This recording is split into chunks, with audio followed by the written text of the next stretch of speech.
All right, hey, Roger's Hot Rod Garage here. I know this isn't the most complicated situation in the world here, but changing out a one-piece rear main seal on a Chevy small block.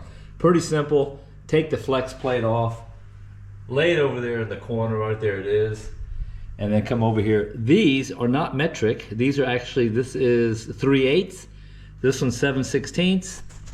And then the way I usually do it is to take a screwdriver from behind here, put it between the oil pump, and then just, yeah, this one was already loose. Take your 3/8 inch out, lay them to the side. Same thing on the other side here. Just wedge it out. I just take the screwdriver like this right here, just do a little wedging action. It's not going to be in there very tight, depending on whether it was glued in here or not. There it is. So this one actually wasn't leaking, but since I'm just refreshing this motor, I went ahead and take it out of there. So there's your seal up in here. And what I'll do, actually that smells pretty good. Not that I'm smelling oil, but there's your rear one-piece seal. And I went ahead to Felpro and the local folks at Mike and Frank's. And there's the unit right here. So it's pretty simple. I'll clean this up. And once I have this off of here, there's your actual seal right here. Once I have it off of here, I'll just clean this. I'm usually about 600 grit paper is what I use on here. You know, maybe even 1,000 just to get this nice and shiny. I'll gloss black this up in here. And here, by the way, is the paint that I use. I get it from the Post Exchange over here in Germany. I'm sure you can get it in the States, obviously. Rust-Oleum engine enamel. This stuff in black, high gloss. I love it. Here's what it looks like. And it actually holds on motors really, really good. Again, it's not a 2K paint, 1K paint, but it looks pretty decent. So let me knock that out, clean this up, get the flywheel painted, let that dry, get a cup of coffee, come back down here and continue to play on a Saturday morning, November 25th, I believe it is, 2023. Take care, bye-bye. Now, you can screw this up right here. So about the only thing you can mess up right here is if you booger up those edges right there, trying to get the old seal out. So here's the trick I always use. This right here is just pieces of metal. They're like, I don't know, not even 1/4 of an inch, and you put them right on this edge right here, like I've done here. And then you take yourself a little flat blade, big screwdriver, and you tick, tick, tick, tick, tick, tick, tick, tick, tick, tick. So I think it's a point right now it's actually out of here already. So it's just a matter of now. There it is. That was too simple. Right there's the old seal. Again, it was actually sealed, but put the new one in here for shits and giggles. Obviously just laid on here, it's the exact same seal. And then right here, didn't booger up any of the edges. So I'll clean this up really, really good. Might even polish it a little bit. Why, I don't know. Looking good. Again, nobody looks at the back of the motor behind the flex plate, but I sleep better at night when it's in here like this. Just a light coat. Stop it from turning brown. I think that's about it back here. Got all those different angles. And now up here, here's the bling bling up here. Now, I know there's a lot of spray pan, rattle can painters out there, but important with this stuff is you put that little super light coat on at the beginning, and then it gets all sticky, and then you put your second coat on. I just learned that from painting a few cars. Not to say that's the right way to do it, it's the way Roger does it. Just a light coat, mist it on there, let that stuff tack up. Get this out over here too.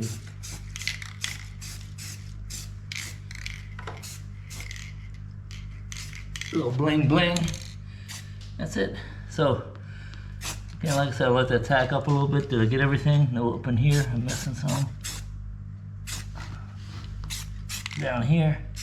And I'll go clean up the back of that gasket and install that gasket while that sets up a little bit.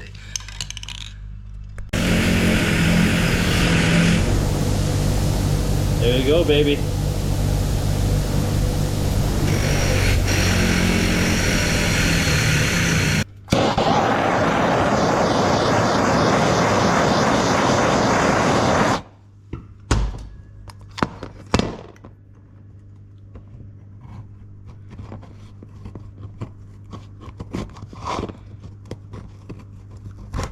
complete overkill.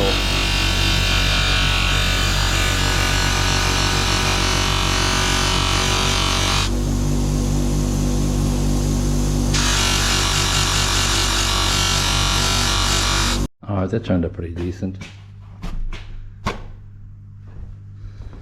Get that little black crap off of here and I'll reassemble this thing. All right, so check this out. This right here is called Verdünnung or paint thinner.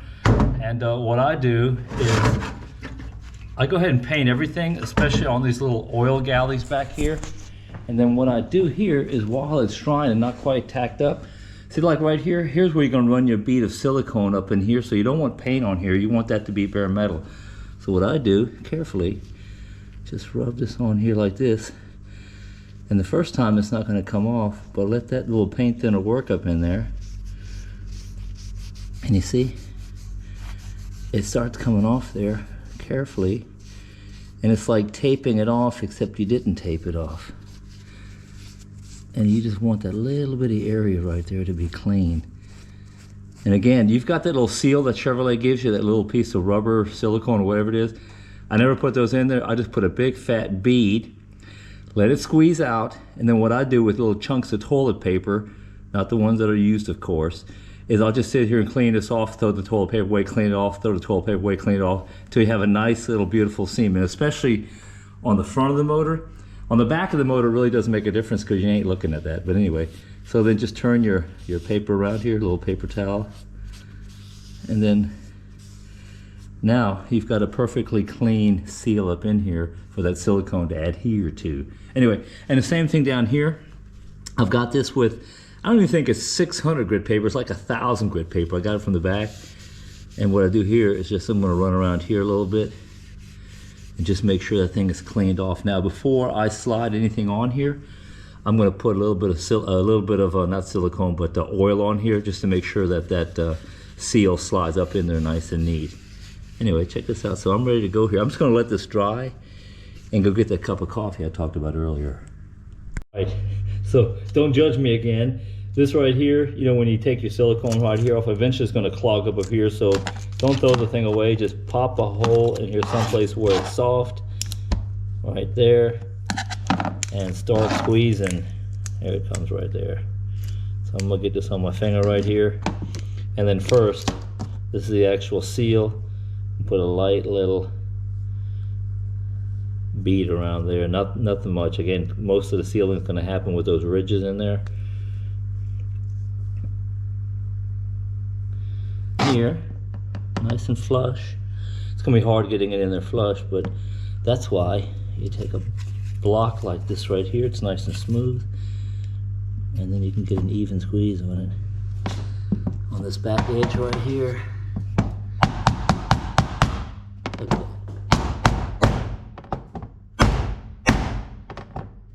Sorry for the shaky YouTube video here. Now, silicone again. Wipe all that excess crap off of there. Alright, here we go. So there it is right there. Seal is on there. So here's the part where you're gonna need this little bitty plastic seal up in here. You're gonna push that sucker up on there. Look at that. Now, it's not the easiest thing in the world to do, because some people say actually put the retainer up in there first, but right there it is. Look at that. The very first time. Hold on here. You just can't have it going on at an angle. There it is. Look at that. Super easy. Yeah. So I'll get my light to cut on here. Again, I think the battery's running a little bit low. Yeah, it sure is. Anyway, I hope you can see that anyway. So get this thing all lined up on here. And then start running your screws up in here. This right here is the long one. And these right here are obviously the short ones. Now, there's a short one too. And if I'm not mistaken, this is a 7/16 over here. There we go. Now I don't know what the torque specs on that is. I'll go look it up real quick. But this is one of those things where you honk the crap out of it, or honk it down.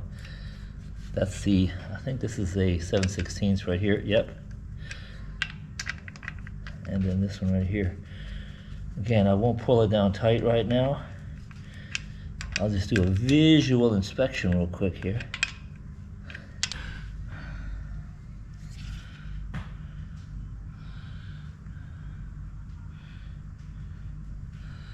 Okay, looks good. At least looks good to me. Now, you can take a feeler gauge and put it up in here if you don't have the bearing already in here, or actually the seal already in here. But I hardly ever see these things leak, so I'm gonna call this thing a day right now. So again, it's pushed up in here. Let me go get the torque specs. All right, throw yourself a little Loctite on here. These are the flex plate bolts. And this is my little secret back here. Again, use my tips if you want to. If not, don't worry about it. Use yourself an old leather glove, just clamp that on here. That's going to preclude this thing from moving around. Ooh, I used the word preclude. Now, some people might think this is a little extreme right now, but check this out. This is my Charmin toilet paper. I recommend Charmin, ultra soft. And what I do is I just pull off a whole bunch of these individually. Just drop them on the ground. And here's why. I hate silicone. When you get it on the tip of your finger and you don't know it's there, then you're contaminating and putting that damn silicone, the black RTV everywhere, and it looks like crap. So anyway, here's what I do. So now when I'm done here, this thing is bolted in nice and tight. And what I'm doing here is I just take a swipe while it's still wet, throw it down, get another one, swipe it. You can twist them around like you want to. But then you can see, you get that nice little clean edge on there. And then you wipe all this shit off too. See right there? So that's just me, that's just personal, how I like to make things look nice and neat and pretty. Does it really make a difference?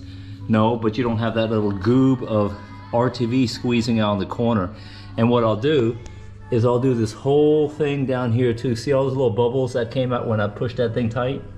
And also, I've also got my, I think this is a 7/16 and a half, and what I do is I periodically go through here like this, just tighten it down.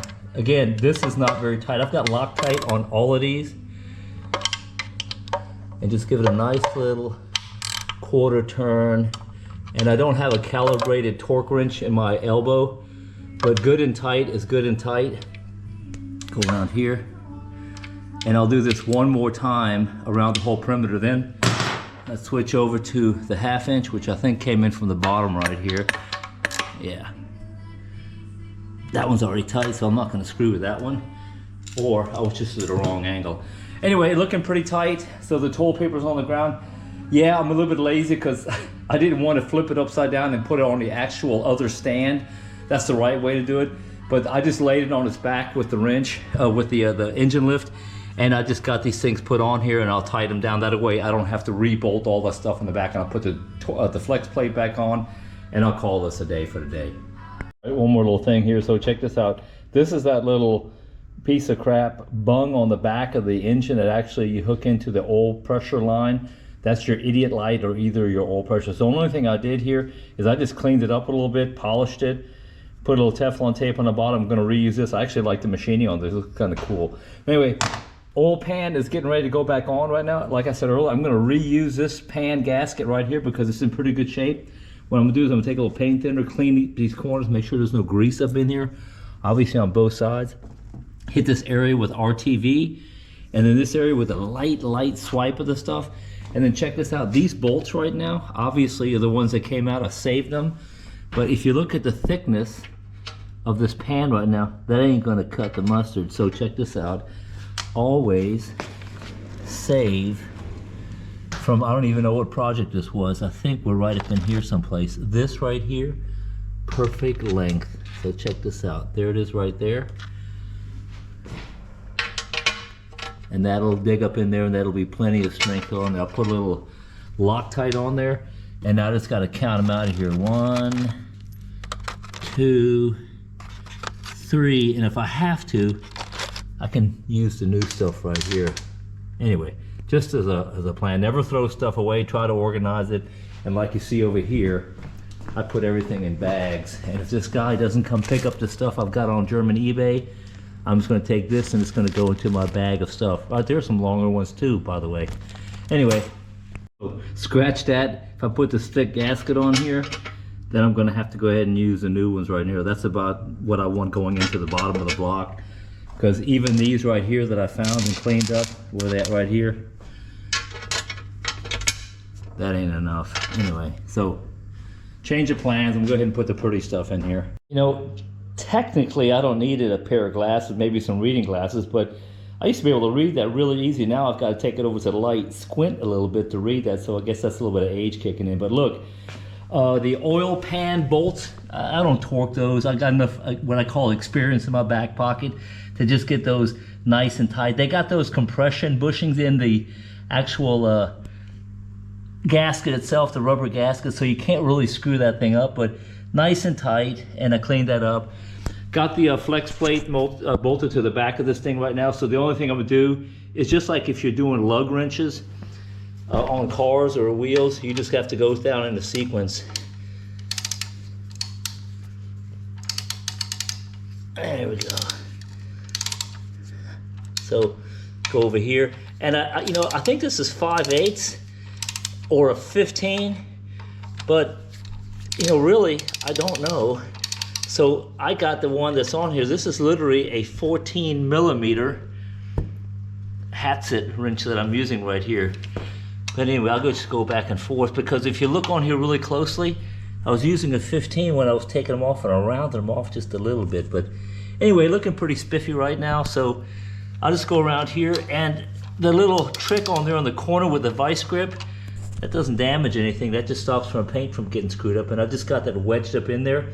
So when I'm torquing this sucker, I don't actually move the crank any. Oh, it did move it a little bit. Hold on just a second. Okay, there's one. Now I'm gonna go cross. Cross again. I'm not putting a whole lot of pressure on this thing, but remember, I got a pretty good pry bar on this thing.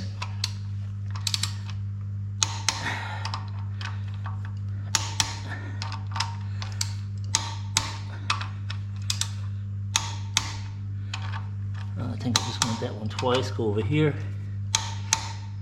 Back over here. Back over here, I think. All right, that's about it. So that thing's done, buttoned up, and I showed you this little trick back up here. Right here is where that fancy little piece I polished up right here. It's gonna go at an angle. I'll put a little Teflon tape on that thing. Kept a little bit of paint on here. I'll point it at the back, and it's just a little easier getting in there. So anyway, that's about it. I'll bolt this thing back together and do a closeout here in a couple seconds. All right, here's my little harmonic bouncer setup to reinstall it. But I'll tell you what, pure harmony here, and I'll give you a little quick time lapse on this one right here. I'll put this actually right over here, and you'll see it just a little bit better. But so this is pretty cool, pretty easy. Look, one more time, I got my mark set right here. This is actually top dead center. If you notice, the engine is actually top dead center right now. So either I'm going to take a little engraving tool right here and just put a mark on here. I don't have to run all that fancy, you know, a timing strip on there and everything, timing tape, because simply I have a timing gun that actually I can put it in there and advance it. So, you know, once you set the timing on this thing, it's fine. Plus nowadays I just time the ear anyway. So anyway, here we go.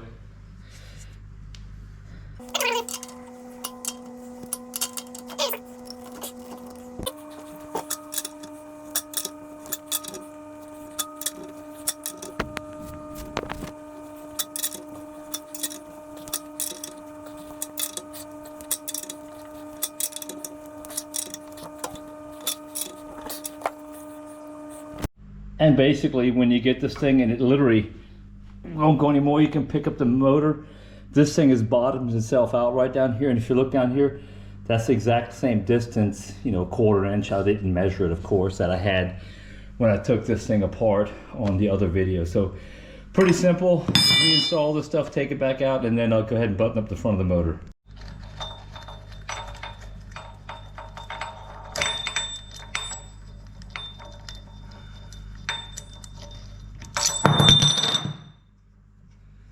Perfect. So this is that little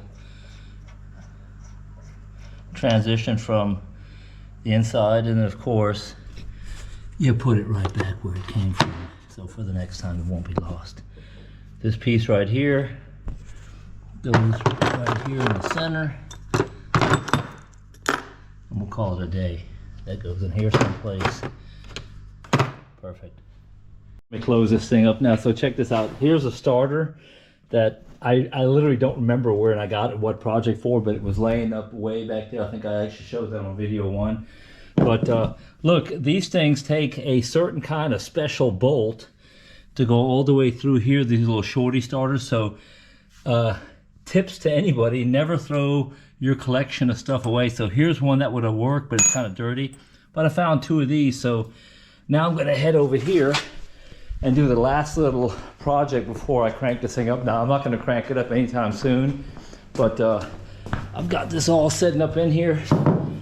Put this down here, and I think I got a good view on these. I love these Hero 10s because you can actually look at the front right here and see what you're pointing at. So anyway, I always use anti-seize on these things. Anti-seize right here, and I've got myself a little lock washer on here, and I've already ran them up here one time to make sure they go up in here. This is just a little bit of Houdini stuff right here. Hold on.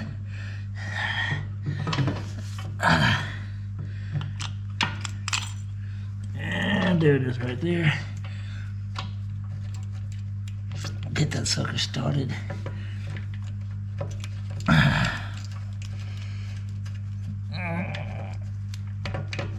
Okay, that's that one. And then this other one right down here, if I can see it, let me put my little light up here. There we go. Way back in there. I do smell gas over here, so maybe the wife is correct. Smell gas. I don't smell any gas. But since I'm down here, and I've got the Nomad right up in here. Let me check this. I don't see any dripping gas down here, but it might be, hold on, I don't want to get off tension here, but just a second. There's my high pressure fuel line. Maybe, I don't know, I guess I gotta lay it out there, but I do smell a little bit of fuel up in here. I'll never admit that, of course, but anyway, let me find this bolt hole up underneath here now. Maybe it's, yeah, that was it right there. There's actually, if you look down there, there's 2 holes. Looks like I was just in the wrong one. I don't need any jokes on the 2 holes down there thing. That kind of came out wrong, but righty tighty, lefty loosey. Here we go.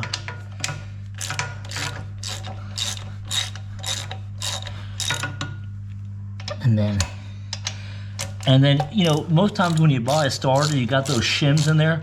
Most people don't know what the hell to do with those shims, but you can actually take a feeler gauge, or I just do it basically when you hear your starter making that hideous sound when it hits the flywheel, that means it's not quite adjusted correctly. So put a little honk on here because I don't know if I'm going to take this off or not. Okay, so now it comes out right here, engages this flywheel right here. I can actually test that, but I'm not going to do that right now. And again, if you put those little shims in here, it'll just move this down here, and obviously just a little bit away or a little bit in. So that's it. So I think I'm doing okay right now. I'm going to polish up these sides a little bit more. I'll polish the valve covers tomorrow, and that's basically it in a nutshell. Then I got to decide whether I'm going to use this Tri-5 setup or not. Not Tri-5, Tri-setup intake with a Rochester 2Gs. Looks pretty cool, but I can tell you from efficiency, the other carburetor, the Demon 625, is what I like to use. But anyway, so that's about it.